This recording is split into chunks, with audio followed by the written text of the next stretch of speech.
was telling you when I read these descriptions, I was like, gentle. He's too gentle. Yeah, he melts away like tofu. Silken tofu, not the hard variety.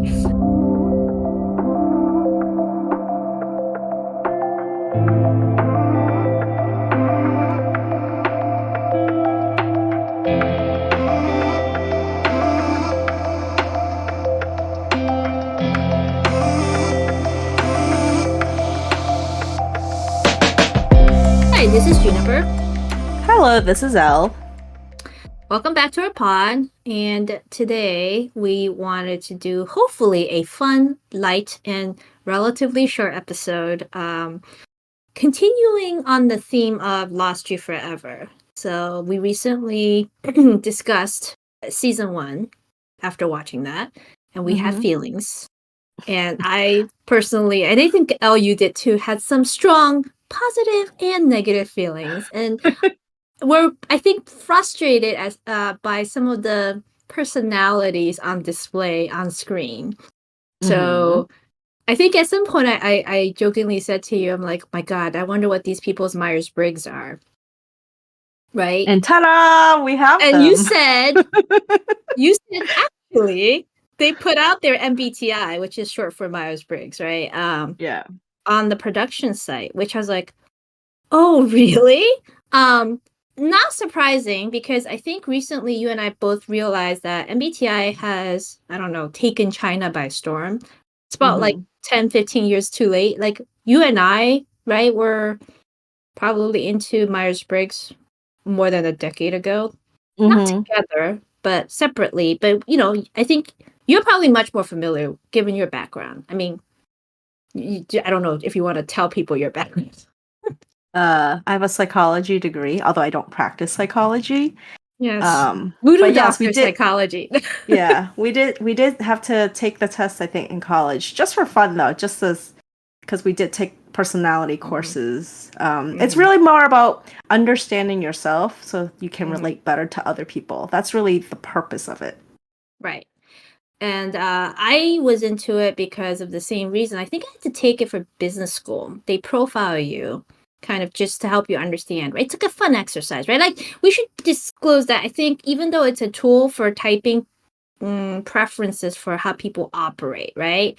It is not considered by most people professionally as a true psychology, analysis tool. Yeah, it's not the be all end all, right? It's more like it's for fun, and here's a general idea of how to characterize you as a person, and then I mean, most people like to know it because they're, like you said, like in the workspace, how you relate to other personality types, like why are you butting heads with a coworker or with your boss? Right. Like it's kind of communication styles and how you prefer to operate, interpersonally and such, right? And with the rest, like how you kind of approach life in the world. So I find it interesting. I find it somewhat insightful from my own personal experience. And given that the Lost You Forever production team decided to publish official MBTI profiles, right? For 6 of the main characters at least. We thought it might be fun to just take a look at what they are and talk about whether we think they're really applicable. And at the same time, supplement, they have very short blurbs, right? Published out there. Supplement with what they publish with some snippets that we also read in a book that Juniper, have on hand. It survived the great, what would they call, the pipe burst of 2017 or something, or 2018. So it's a beat up book, and we'll get to what the book is when we have to talk about it. But you want to maybe start with just giving an overview of the officially published Myers-Briggs personalities of each of the 6 characters. Yeah, so there's a total of 16 personalities, and each of these 6 characters, there's no overlapping, so they each have their own specific personality type as defined by the official production. So we can start with Xiao, who is our female lead. and who you and I had agreed had the most difficult personality to enjoy from a audience perspective, the most difficult personality to enjoy watching, because it was actually, we actually thought she might have had a personality change midway, from being a man to turning into a woman. But according to their website, she is an INFJ. And in a high level term, they would call these advocates. And advocates, meaning that's how you would describe the type of persona in common. Yes. Like INFJ is the 4 dimensions for Myers-Briggs, right? And there's always 2 sides of each of those 4. That's why you get the 16. So it's I versus E, introvert versus extroversion. N is intuition versus S, which is sensing. Mm-hmm. F is feeling versus thinking, T, right? Mm-hmm. And then the last one is J versus P. J is judging, P is perceiving. Mm-hmm. Okay, sorry. Go ahead. INFJ. That is advocate. That in those 4 things combined is labeled as an advocate persona. Yep.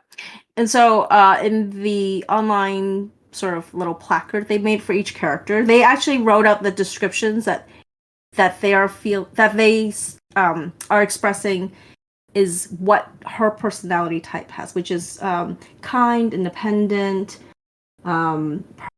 into perfectionism, and I don't know. I mean, I think generally she is, but I don't know if I think of her as a high advocate. I think when she was a doctor, she was an advocate. I feel like maybe with her cousin Xuan, I keep saying his name wrong.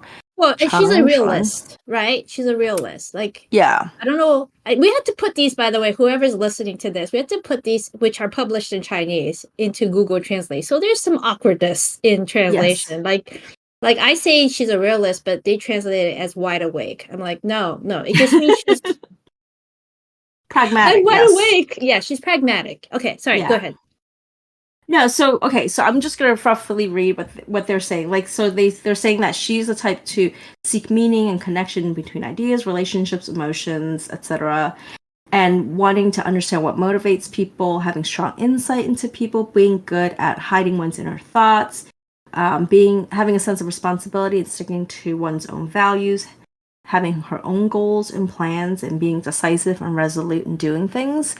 So I don't know, like when I see that, I like I said, I think when she was the doctor, I feel like she was those things. Like she was independent, she cared about her job as a doctor, she really wanted to help people and she wanted to understand people.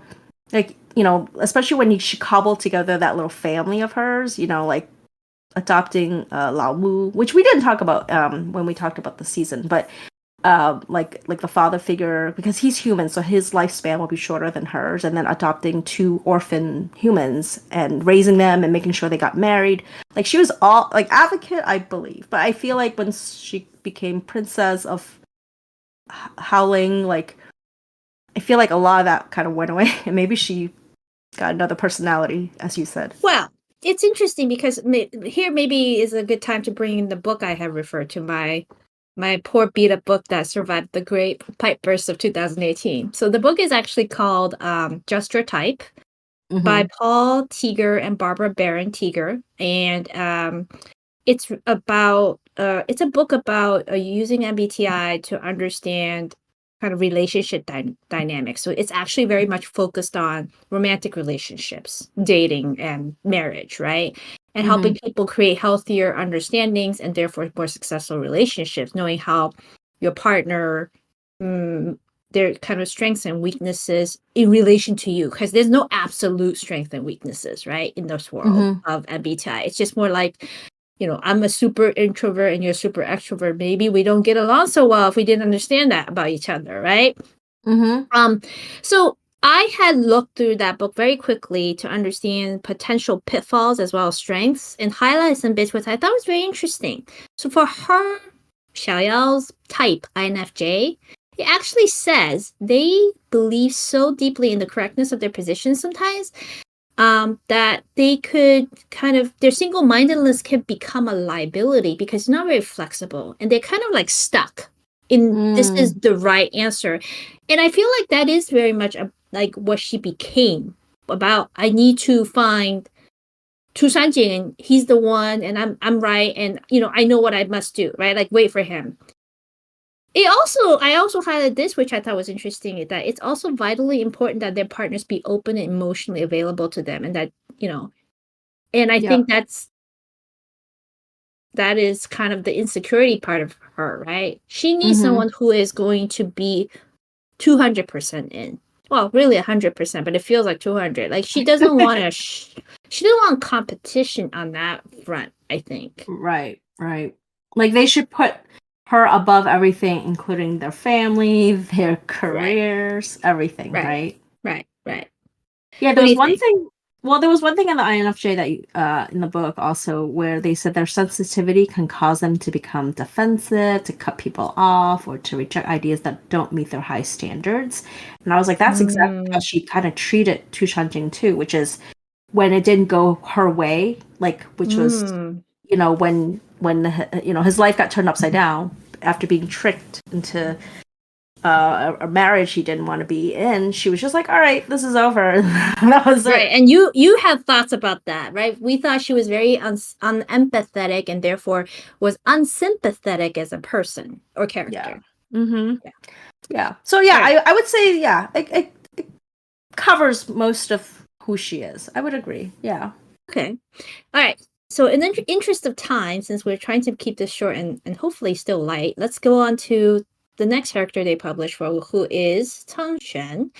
He is listed officially as an ENTJ, so extroversion, intuitive thinking, judging, right? And that package or label is commander. Very appropriate if you think about it, right? If I don't read anything else, you kind of know, yes, he is kind of the guy trying to be in charge, and those are kind of his traits, right? Calm, leadership skills, straightforward, and decisive.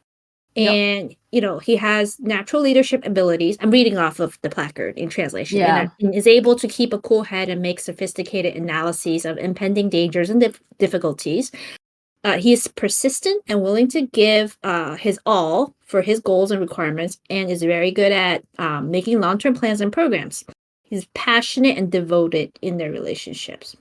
I mean, if that doesn't spot on. Yeah, I was gonna say, if that doesn't encapsulate Changshan, I don't know what would. So not much else to say about him other than anything from the book. I mean, the book kind of reinforces, right, natural leadership competencies, right, inspires confidence and respect.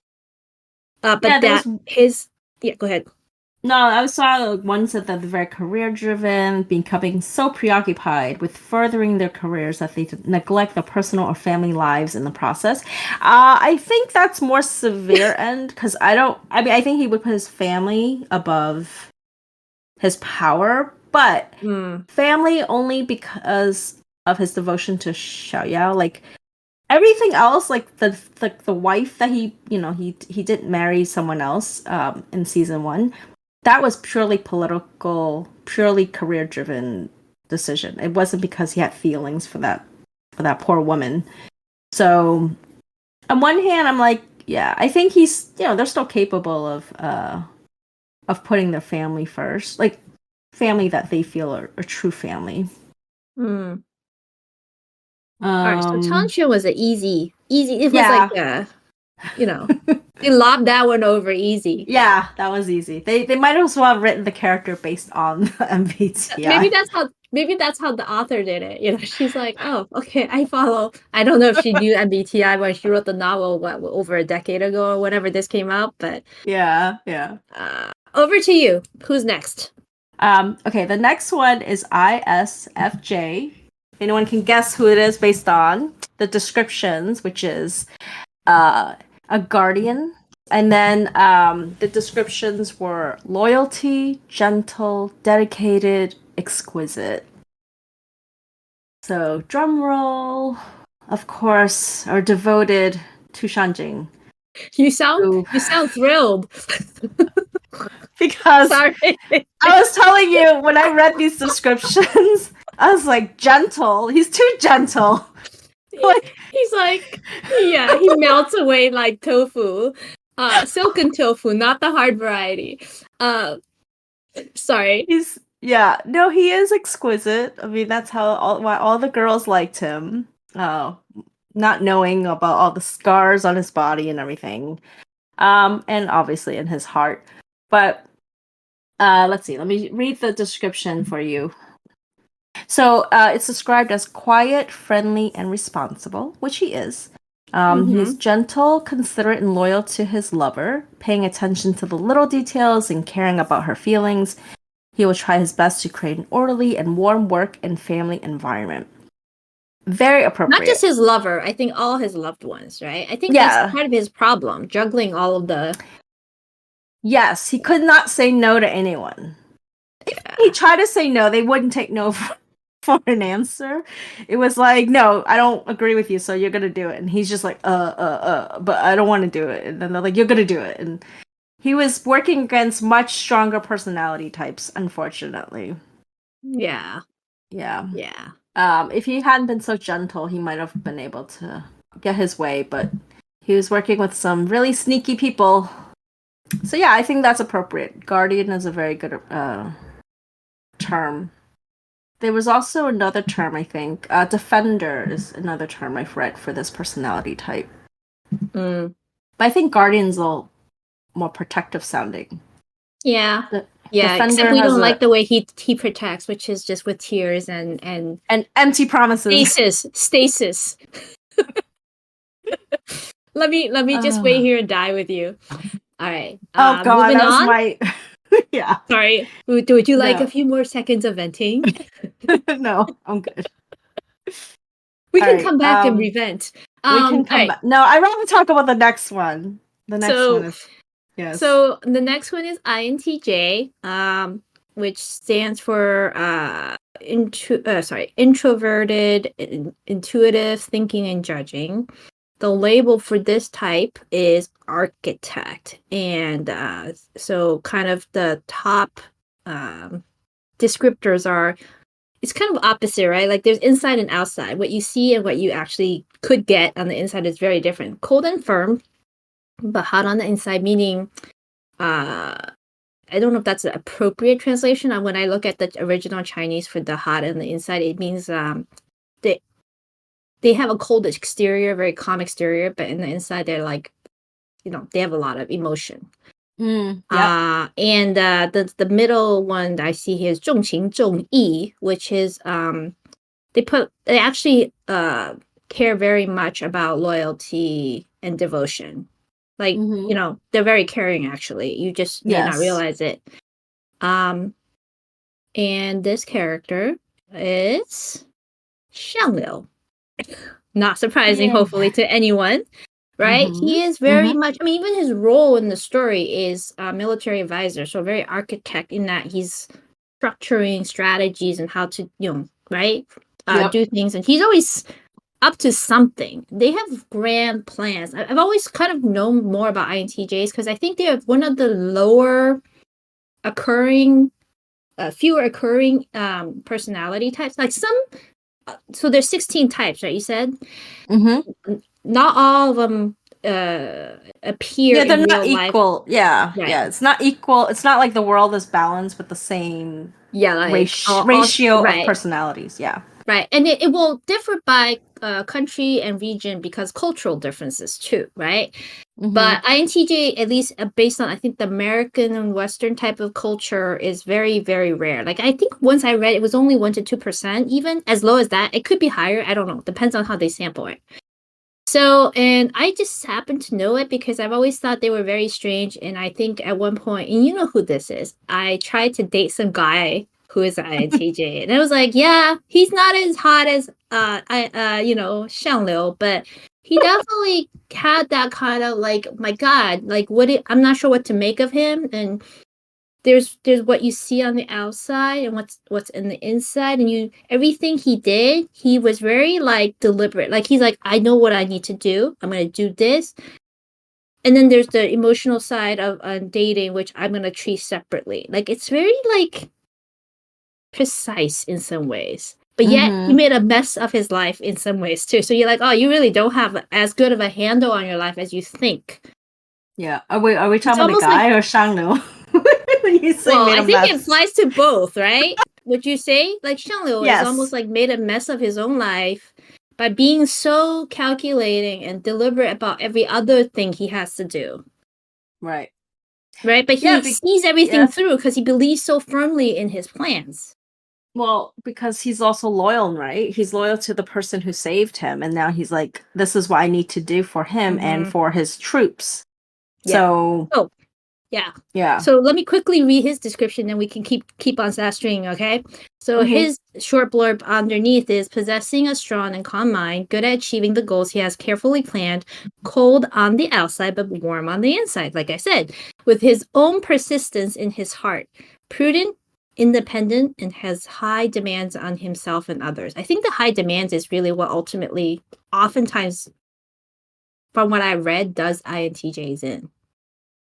Yeah. I had a boss who was an INTJ. So it wasn't like he was fine. I mean, I was fine. I actually you had Xiang as your boss? What? not as hot. But just as confusing sometimes. Yeah. I mean, he was a great leader. He was CEO of a company at one point. So he was definitely leadership material. But definitely like all business. Not no play, but definitely very business oriented. Yeah, it's very interesting. So yeah, I would say what? Oh, anything from the book that you want to highlight? I have a few, but they might just... Let's see. I mean, I can start, right? I have highlighted from the book that they're comfortable operating on an intellectual level, but sometimes unaware of or surprised by emotional reactions of others and probably of themselves. They're not very in touch with feelings in general, I think. Right? And they may come across as insensitive or neglectful of those close to them, which, shocking not, Xiang is very insensitive. Sorry. And they're really reluctant to take time, right, and energy to explain themselves. And they're so private that they're very difficult to get to know, which is kind of true between him and Xiao and anyone else, right? Like, he's so mysterious. They just kind of keep to themselves. They live in their head, is what I understand INTJs to be. Yes, I would say so. It's interesting because, well, I don't want to get into it because I was like thinking about conversations I had with my boss. I mean, he would tell people, not just me, it wasn't like a one-on-one. He would tell people about like his interpersonal life with his wife, and we're like, he needs help. Like, he really, yeah. Anyways, wait, one more thing. I think this is very telling in the book that that I'm kind of quoting this a little bit, is that they rarely feel compelled to express even their deeply held emotions, so their partners can be unsure how they really feel. Yeah, that's pretty. We had a whole discussion about the Xiao. I mean, not just us. The whole internet had a discussion about, does she really know? Oh, did the whole internet talk about that too?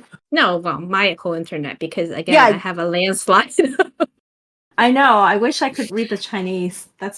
I'm curious, like, cause I'm watching this with like a Chinese American lens, and I often wonder, like, do I lose some of it because culturally my values are a little different, What do you consider my lens to be then? I fusion. I mean, my fusion lens. Okay. I mean, you're probably still more Americanized. I'm not PF Chang's, I hope. Or Panda Express, No. Okay, well, I do like certain things from. Anyways, we digress. Yeah, I think. No, I think you're pretty Americanized in your viewpoints too. That's why I'm. But you're still very fluent. So I sometimes wonder because even though I'm fluent in Cantonese, like I realize whenever I talk to my cousins in Hong Kong, like I realize my values are very American. Like the way they would view certain things is a little different from how I view things. So. Well, also you're where you came from, even if you weren't as Americanized, right? Hong Kong is a very different culture. Being Yes. Cantonese is a very regional culture, is very different within China, just like regional culture in any country in America, south, north, west, east, very different. By state, very different. I come from north to you in China, but south to everyone else, Shanghai. So very different culture. One of these days, maybe we'll find the energy to talk about cultural differences and how that shapes us. But that's too deep, and none of us are qualified to make a mess of that yet. I mean, make a mess. I'm very qualified, but I don't want to completely embarrass myself. So we have two more characters. I don't know if we want to go there or not, or maybe really quickly because I feel maybe high level. Yeah. So high level since they made the effort. Okay, we'll just announce their names and then their labels. They made the effort. So they did, right? Okay, let's start with the fourth male lead, Fenglong. So he is an ENFP, extroverted, intuitive, feeling. What is the last one? Perceiving. Yeah. And campaigner is the label, which I actually felt was also very appropriate. So he's natural and casual, cheerful and sunny, high-spirited, enthusiastic and imaginative, believes that life has many possibilities, very willing to make friends and gain trust very quickly, has strong improvising ability, fluent speech, and high EQ and IQ. I don't know the EQ part because he was really goofy when he was trying to impress Xiao. I think he does have high EQ though. To be with fair, his friends, right? He understands people very well. Actually, I think. Yeah. What he comes across as kind of gawky is he doesn't understand girls. Yes. There's a difference, right? He did try, right? He was like, "Oh, this is what did he do?" I only remember the fireball moment. Like I know he did stuff before that, like when he went to buy something or he got her something, and then the sisters started juggling. Yeah, but the sister's like, "What are you doing?" And he's like, "Oh, it's her favorite." Oh, he got her like alcohol or something. Like it's her favorite drink. She's like, "You're not here to have a drinking buddy. You're trying to like romance her." And he's like, "Oh, I didn't know." And she's like, "You need to like spend more money. Like, why are you so cheap?" And it was kind of funny. Yeah. So, anyways, I think that's appropriate. He is a campaigner. He's sort of in the story. I would say he's sort of the spoke for the wheel. You know, like. Wait, not that's right. He's the middle that connects the spokes to the wheel because he's trying to. The hub? Yeah, he's the hub. Sorry. I'm like, he's not the spoke. Let me say that again. In the story, he's the hub of the wheel and he connects the spokes together. Like connecting Tushan, Jing and Xuan. I keep saying his name wrong. But it's okay. He doesn't mind. He would mind. If he ever heard it. Okay, fine. He won't know. What he doesn't know won't kill you.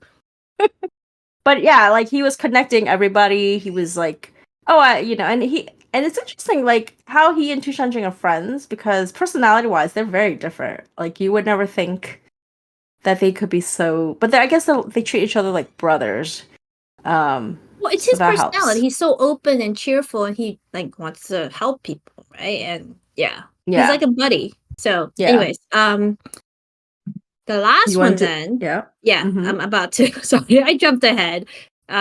Is Nian, the half sister, right, of Xiao, who starts off kind of like being very not likable, and then turns out not so bad. I think so. She is an ESFP, extroversion, sensing, feeling, perceiving. So her label for her type is a performer or entertainer. I think you said you've seen it both ways, right? So she's cheerful, lively, and the Chinese for her third kind of trait that they try to highlight is 敢爱敢恨, meaning to me that means like she's quick to love and hate. Like she's hot-headed and passionate in that way. Yeah. Like, you know, she's not gonna stew on something. She just kind of is. Wears her kind of feelings on. Not wears it, but she's expressive.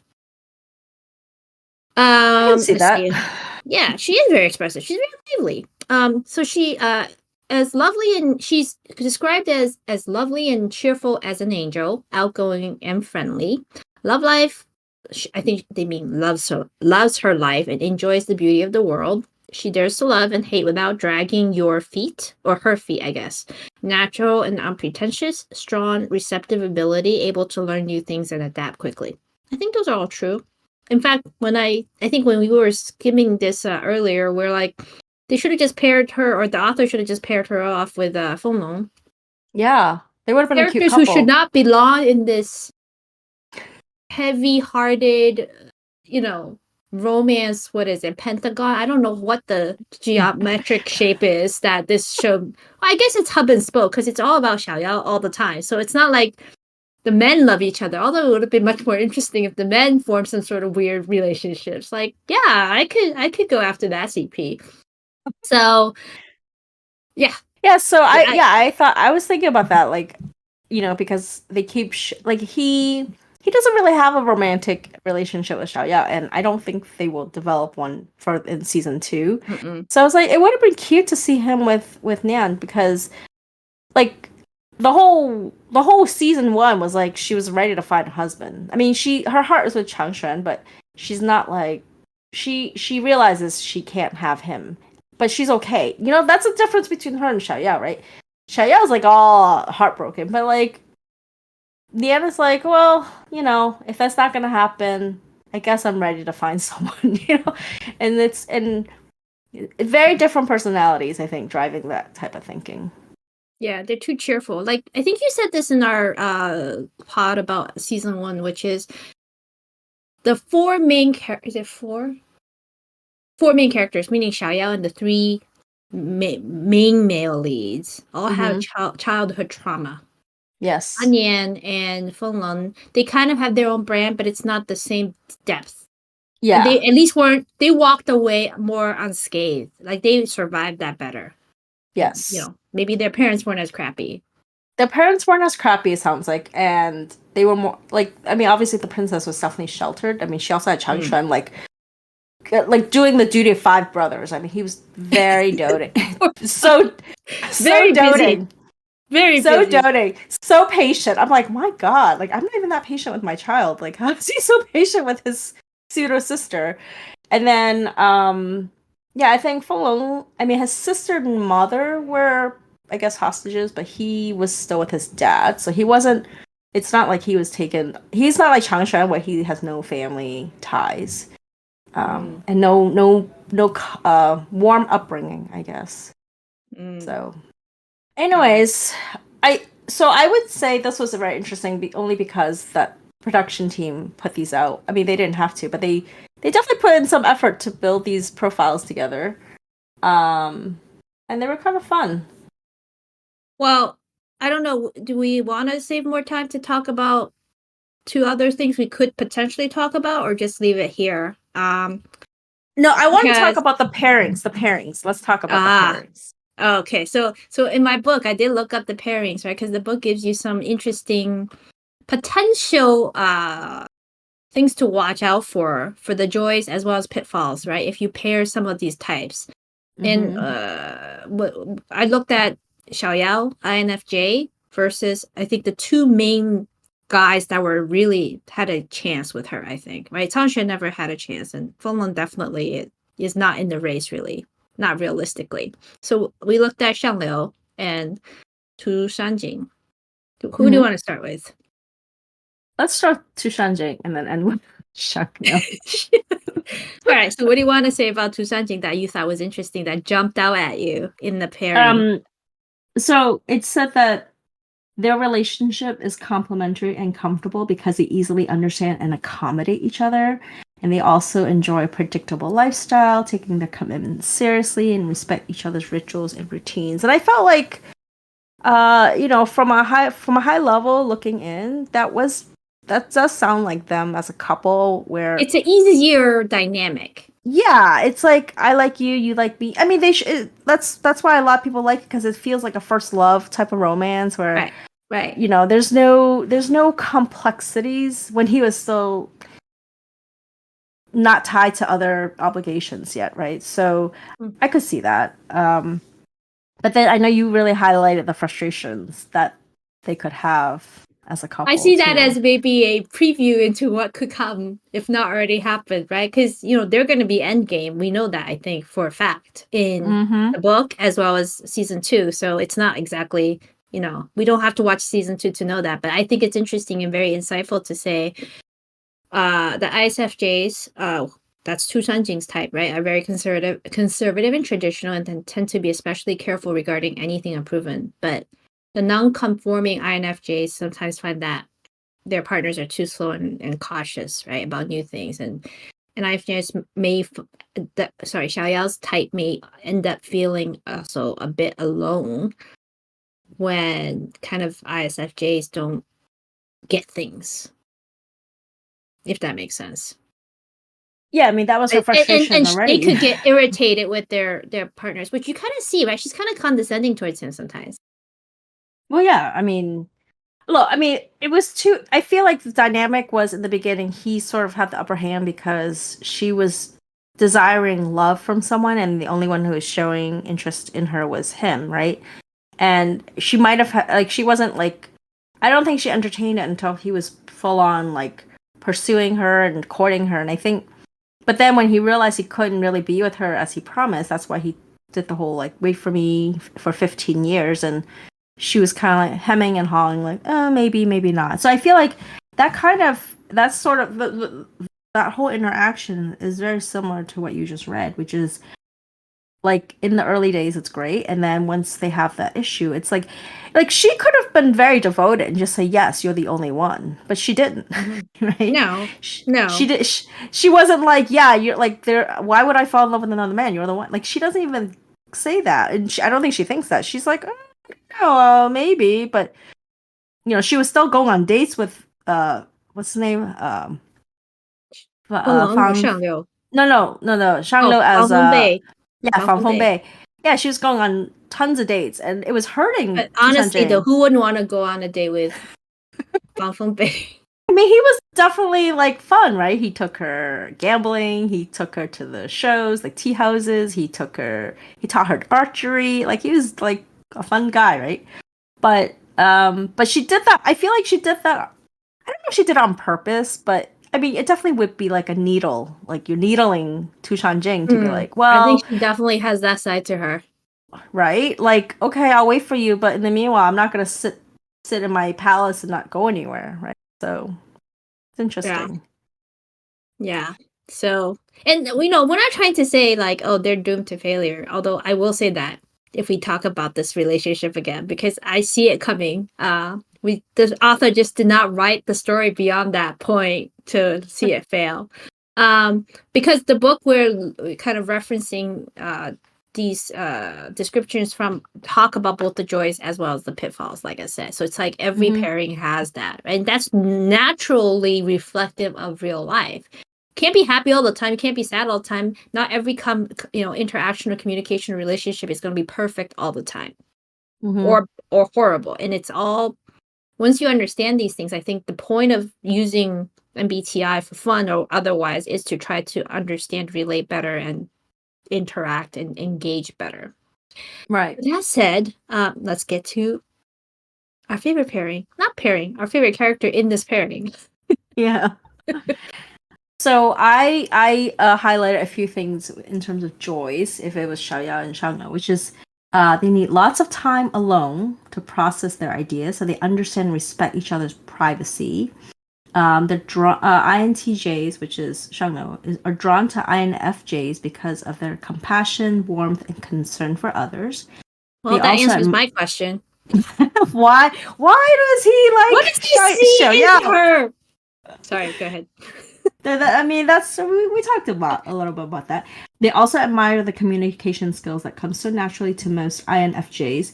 INFJs are attracted to INTJs because of their calm, objectivity, and natural strategic and critical thinking abilities.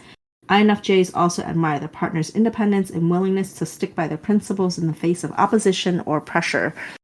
So I think if you want to say like what attracted them to each other, I thought that these two little pieces of information kind of exemplifies what they saw each other in the get-go, right?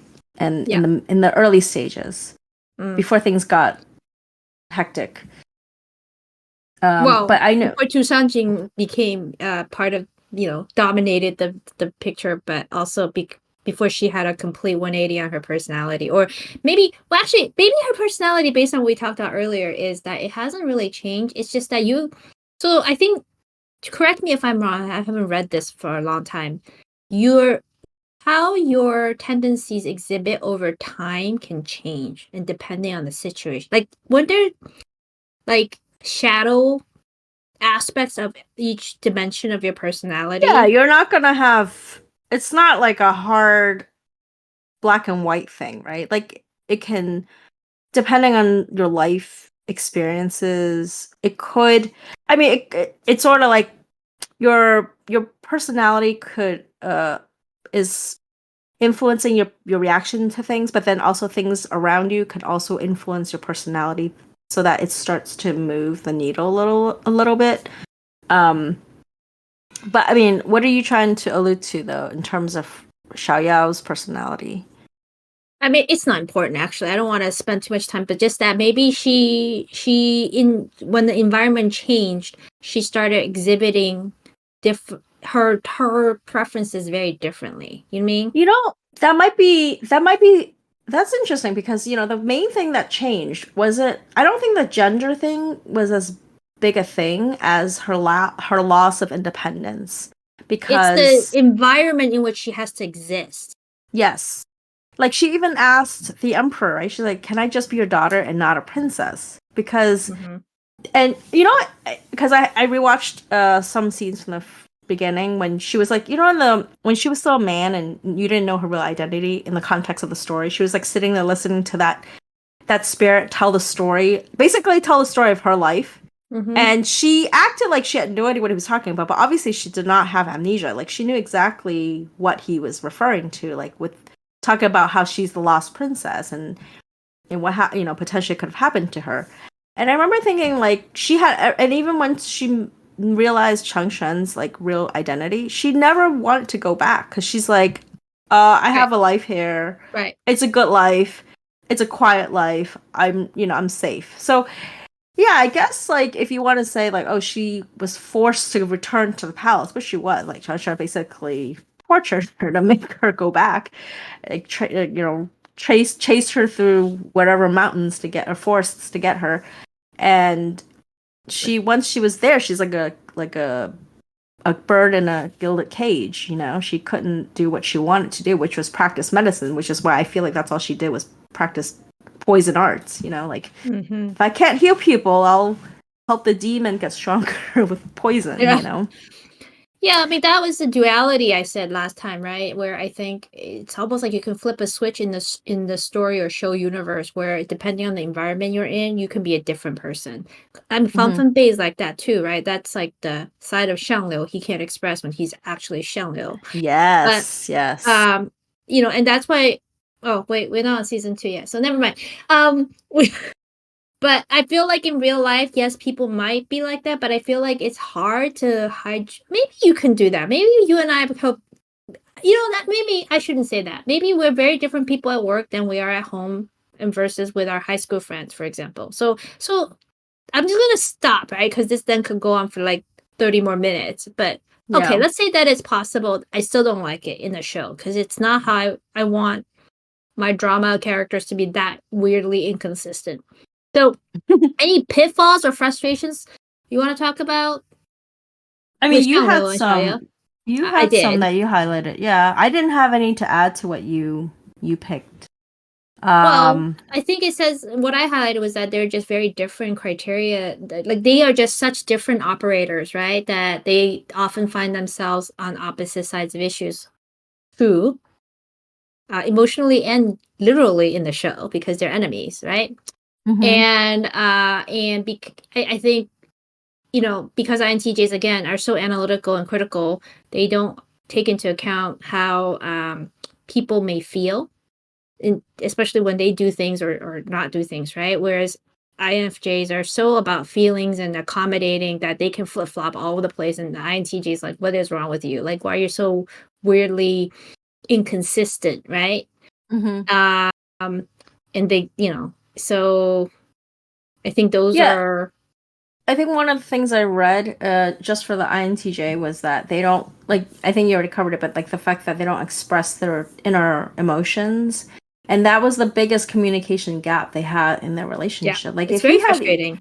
Yeah, because if he had even just told her like I have feelings for you, I like you, or I know we can never be together, but I like you. I feel like even if he caveated it, that would have been enough for her to like be like, all right, But she also didn't take the first step. But she said that she's never willing to take the first step, I think, right? She needs someone else to take that step for her, which I don't think that's an INFJ trait. I think that's a Xiao trait. I think that's a Xiao life experience trait, which is where she has a real deep sense of abandonment, and even Changshan, she does not forgive. I mean, she still holds it. She doesn't say it to his face, but she says it to everyone else, which is, he left. He left me, and I waited for 70 years for my dad to get me, for him to get me, and they never came back for me. So she still holds it against him after 300 years or whatever. So, yeah, she can hold a long grudge.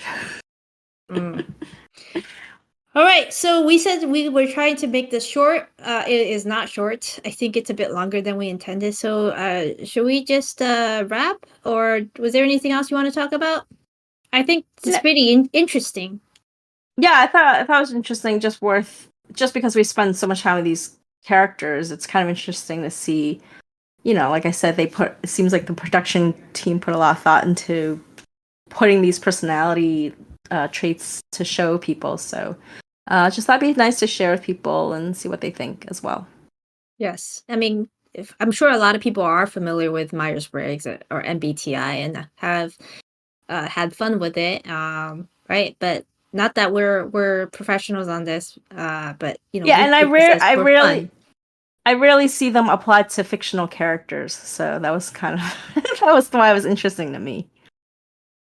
Except we didn't have to figure it out on our own, right? Because you see how people go around trying to type characters for people, right? Without knowing what they are, without them taking an assessment. It's great that the production went ahead and just told us this is what they're supposed to be. Yes.